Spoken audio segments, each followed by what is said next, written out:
కొండల తట్టు నా కన్నులెత్తుచున్నాను, నాకు సహాయం ఎక్కడి నుండి వచ్చును? ప్రశ్న ఇది, దాని జవాబు కింద ఉంది, చదవండి. ఏం చెప్పాడు ఇక్కడ? నాకు సహాయం ఎక్కడి నుంచి వస్తుంది?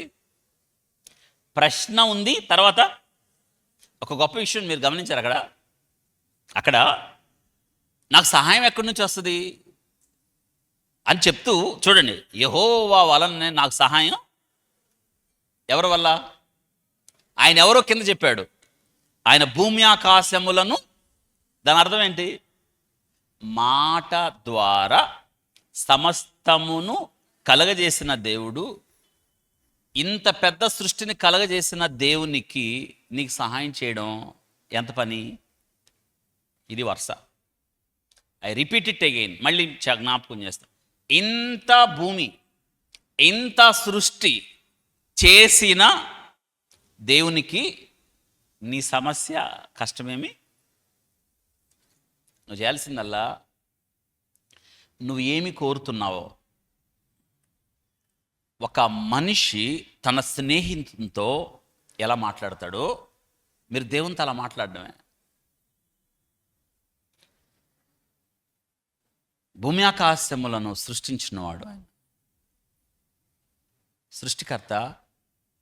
నీ ప్రార్థన వింటాం చాలా గొప్ప కదా. భూమిని ఆకాశాన్ని మాట ద్వారా కలుగజేసిన వాడు, నువ్వు పిలిస్తే పలకడం గొప్ప విషయమే కదా. మీకు ఒక విషయం చెప్పమంటారా? మనం ఒకవేళ ముఖ్యమంత్రి గారిని కలవాలి అనుకున్నాం, అవుద్దా? ఎందుకు అవ్వదు? కలవాలి. నువ్వు అనుకుంటున్నావు కలవాలని, కానీ ఆయన కలవడు. ఎందుకంటే నీకన్నా ఆయన కలవాల్సిన ముఖ్యమైన వ్యక్తులు చాలామంది. నీ మాటలు వినటం కన్నా ఆయన ఇంకా వేరే వాళ్ళ మాటలు కూడా వినాల్సిన అవసరం ఉంది ఆయనకి. దేవుడు అలా కాదు. అద్భుతం కదా. ఎవరైనా సరే సహాయం కోరితే ఆయన సహాయం చేస్తాడు. అందుకే ఇక్కడ చెప్పాడు, మనుషుల సహాయం వ్యర్థం, కానీ దేవుని సహాయం అవసరం అని చెప్పాడు. ఆయన ఎవరు అంటే భూమి ఆకాశాలను సృజించినవాడు. ఈ కీర్తన మనకి ఏం తెలియజేస్తుంది? గుర్తుపెట్టుకోవాలి, నీకు ఖచ్చితంగా సహాయకుడు ఉన్నాడు, అంతే. రెండో విషయం, మీరు చక్కని మించి ఎవ్వరు ఇవ్వని భద్రతను మీరు అనుభవించవచ్చు. ఎక్కడ? దేవుని దగ్గర. ఇదే కీర్తన. యాత్రలో ఉన్నాం మనం. చెప్పండి, ఎక్కడున్నాం? యాత్రలో. మన పేరంతా యాత్రికులమే కదా.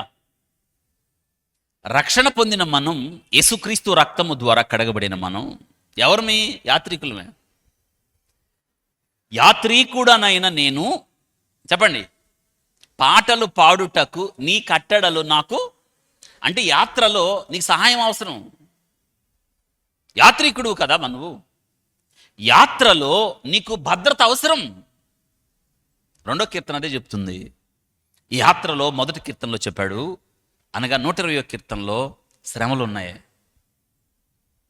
కష్టాలున్నాయి, బాధలున్నాయి, సుఖజీవనం కాదు. క్రైస్తవ విశ్వాస జీవితంలో ఎన్నో శ్రమలు, ఎన్నో కష్టాలు. అయితే 120వ కీర్తనలో శ్రమల గురించి చెప్పాడు.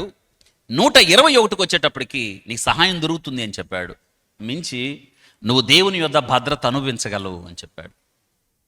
చూడండి, కీర్తనకారుడి జీవితంలో ఎక్కువ అతడు పొందిన శ్రమల్లో దేవుని నుండి సహాయం పొందాడు. సౌలు తను చంపడానికి వెంటపడిన ప్రతి సందర్భంలో దావీదు దేవుని భద్రత అనుభవించాడు. దాన్ని కీర్తనగా చెప్పాడు. వింటున్నారా? కాబట్టి విశ్వాస యాత్రలో మనం యాత్రికులం.